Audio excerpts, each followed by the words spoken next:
आज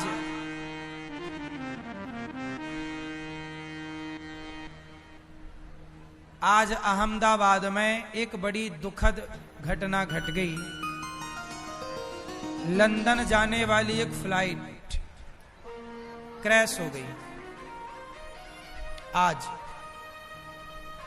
1:30 बजे 240-50 के लगभग लोग जल गए, मृत्यु हो गई। पूर्व मुख्यमंत्री भी सवार थे गुजरात के उस फ्लाइट में, और फ्लाइट उड़ी है और आग लग गई उसमें, जाके एक बिल्डिंग से टकराई, जिस बिल्डिंग से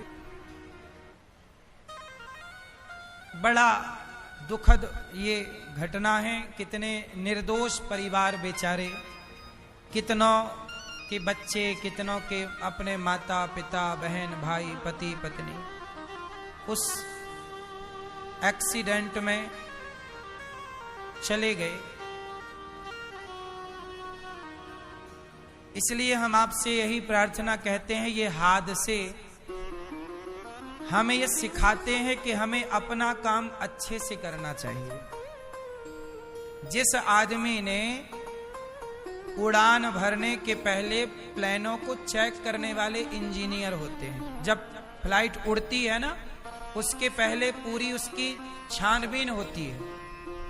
इंजीनियर उसको चेक करते हैं कि कोई गलती तो नहीं है, कोई दिक्कत तो नहीं। उन्होंने शायद ध्यान दिया ना होगा, और वो फ्लाइट 9 घंटे की फ्लाइट होती है, मतलब 9 घंटा लगता है लंदन जाने में। तो लंदन जा रही थी वो, और वो एयरपोर्ट से उड़ी और बस वहीं गिर गई, बाउंड्री के बाहर। 1 मिनट के भीतर वो उड़ ही नहीं पाई, ऊपर गई ही नहीं, क्योंकि उसकी जो ऊपर जाने का इंजन रहा होगा, स्पीड रेस रही होगी, उसमें कोई दिक्कत थी। ये देखने से पता चलता, यदि ठीक से देखा गया होता तो। जब लोग अपना काम सही नहीं करते तो उनका परिणाम दूसरे को भोगना पड़ता। इसलिए अपने काम के प्रति ईमानदारी कितनी जरूरी है, क्योंकि आपकी लापरवाही किसी की जान ले सकती है। अब उड़ान से पहले पूरा चेकअप होता है, ठीक से चेक क्यों नहीं किया गया? सवाल तो खड़ा रहेगा ना। ये उस हादसे में सोचिए, सारे लोग ही लगभग जिंदा, कितना भयंकर वो दर्दनाक मंजर रहा होगा ना, जब आग लगी उसमें जिंदा जलना कितनी बड़ी सजा है।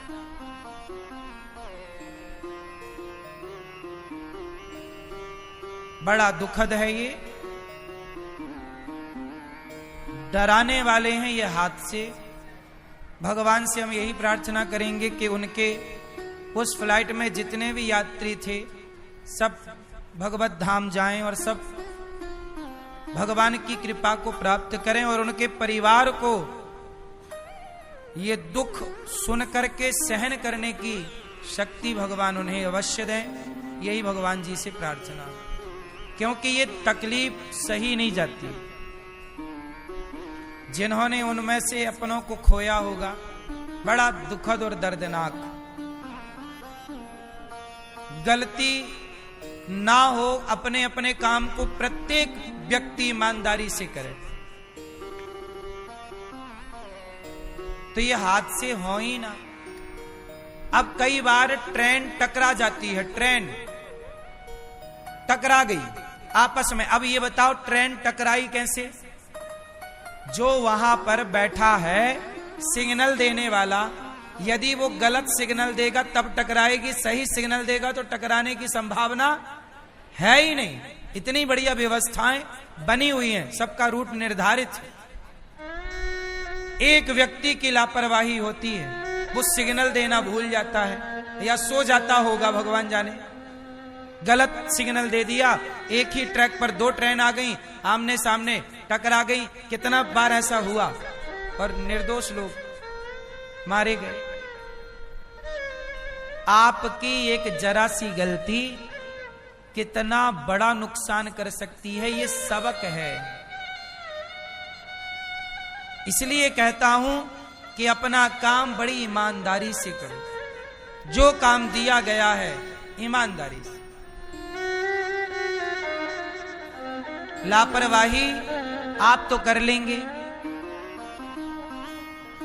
लेकिन उसका परिणाम वो निर्दोष लोग भोगेंगे जिनका कोई कसूर था ही नहीं।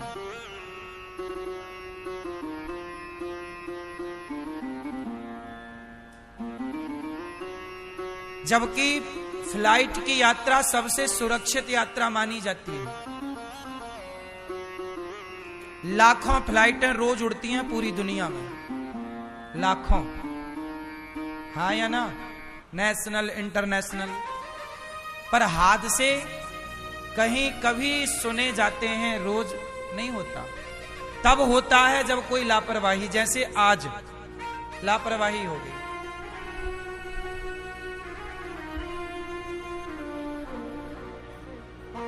वरना अभी देखो ना, अभी पाकिस्तान के युद्ध के बाद एक फ्लाइट हमारी आकाश में फंस गई थी तूफान में। पाकिस्तान ने अपना एयरवेस नहीं दिया था लैंडिंग के लिए इस जगह या ऊपर का आकाशीय हिस्सा, तो इमरजेंसी लैंडिंग करा दी पायलट ने, सूझबूझ से सुरक्षित करा दी। आगे का हिस्सा टूट गया फ्लाइट का, पर बच गई जान सब यात्रियों की। चलो वो तो एक कैसा कि हवा तूफान में फंसा, पर ये तो उड़ ही नहीं पाई और आग लग गई। तो इसमें मतलब इंजन में पहले से दिक्कत थी, वरना 1-8 घंटे उड़ती गर्म होती तो मानते चलो भैया गर्मी के कारण आग लग गई। पर अभी तो वो उड़ी ही थी, उड़ने जमीन छोड़ने से ठीक 1 मिनट बाद टकरा गई।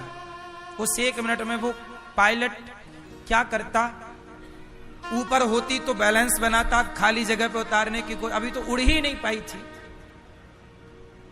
ना वो आकाश में थी ना जमीन में थी, बीच में थी। उसका इंजन काम ही नहीं कर रहा था। मतलब गलती तो थी किसकी, देखने वाले की। गलतियां कोई ना करे तो कोई हादसा, अब सारे लोग अपनी अपनी दिशा पे गाड़ी चलाएं, शराब पीकर ना चलाएं, सूझबूझ से गाड़ियां चलाएं, तो क्या रोड एक्सीडेंट होगा? रोज हम लोग सूचनाएं सुनते हैं न्यूज में कि ट्रक से गाड़ी टकराई, 4 लोग मारे गए, फलानी टकराई, 5 लोग मारे गए। कितना दर्दनाक है ना ये। क्यों टकराई? आपने ओवर स्पीड चलाई, आपने शराब पी के चलाई, आपने बिना इंडिकेटर दिए घुसा दी, मोड़ दी। गलतियां ना हो तो हादसे ना हो। हादसे की वजह गलती ही है। कोई सिस्टमैटिक चले, सारे लोग सिस्टमैटिक चले तो कोई हादसा ना हो। बोलो हाँ। लापरवाही ये सबसे बड़ा कारण है। इसलिए आप लोगों से मैं प्रार्थना करूं कि आपको जो काम दिया जाए उस काम को बड़ी सजगता से, ईमानदारी से करिए। हेलो दोस्तों, तो कैसा लगा वीडियो अच्छा लगा होगा तो चैनल को सब्सक्राइब कीजिएगा, वीडियो को लाइक करके शेयर जरूर कर दीजिएगा ताकि रेगुलर नोटिफिकेशन आपके पास तुरंत पहुंच सके। मिलते हैं किसी नेक्स्ट वीडियो में। आज के लिए इतना ही।